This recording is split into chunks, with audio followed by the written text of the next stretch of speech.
మీరు చాలా సినిమాలకి నాకు తెలిసి కొన్ని సినిమాలకి రేట్ని ఇచ్చిన సందర్భాలు ఉంటాయి. కృష్ణ గారు అయితే చాలా సినిమాలకి ఇచ్చారు. అలాగే ఈ సినిమాకి ఎస్పెషల్లీ అప్పట్లో టాక్ ఉండేది, మన మహేష్ బాబు గారు త్రివిక్రమ్ కూడా తీసుకున్న రిమ్యూనరేషన్ కొంత తిరిగి ఇచ్చారని అప్పుడు అనుకునేవారు. అది ఎంతవరకు కరెక్ట్ సార్? అది తిరిగి ఇవ్వాల్సిన అవసరం రాలేదండి. డెఫినెట్గా అది నష్టపోయి నడితే తిరిగి కూడా ఇచ్చి ఉండేవాళ్ళం. అస్సలు ఎవరో నష్టపోవాలి, కొనుక్కునే వాళ్ళందరూ కూడా బాగానే సాటిస్ఫై అయ్యారు.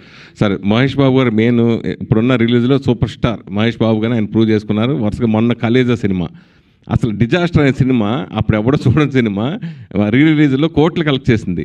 మళ్ళీ ఇప్పుడు మహేష్ బాబు ఈ సినిమా రావటం, సో ఆ రికార్డ్ మళ్ళీ బ్రేక్ చేస్తుంది. ఇందాక ఆయన కూడా చెప్పారు. సో ఈ వరవడి గురించి ఒక సీనియర్ నిర్మాతగా, సీనియర్ ఆర్టిస్ట్గా మీరు ఏం చెప్తారు ఈ కొత్త వరవడి గురించి? అంటే ఇదివరకటికి ఇప్పటికి తేడా ఏంటంటే, ఇదివరకు ఓన్లీ థియేటర్స్కి వెళ్ళి చూడటమే సినిమా చూడాలంటే. మళ్ళీ టీవీలో వచ్చిన తర్వాత టీవీలో చూసినా కూడా 6 నెలల తర్వాత 8 నెలల తర్వాత ఇచ్చేవాళ్ళు రైట్స్.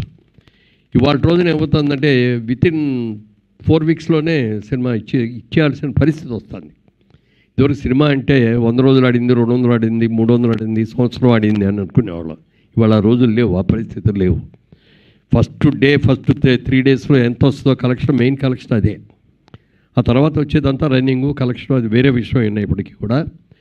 ఇవాళ టెక్నికల్గా డెవలప్ అయిన తర్వాత ఈ సినిమాని ఎంతోమంది యంగ్స్టర్స్ కూడా చూశారు కాబట్టి బిగ్ స్క్రీన్లో ఈ సినిమా చూస్తే ఎలా ఉంటుంది, డెఫినెట్గా మనందరం కూడా చూడాలి అని యంగ్స్టర్స్ కూడా ఎక్కువ. ఇప్పుడు మనలాంటి వాళ్ళు, మన ఏజ్ గ్రూప్ మనం చూసి దాని మరి యంగ్స్టర్స్ అందరూ కూడా ఈ సినిమాని బిగ్ స్క్రీన్ మీద చూడాలి అనేది చాలా ఉత్సాహంగా ఉన్నారు. డెఫినెట్గా ఇది మంచి సినిమా అవుతుంది.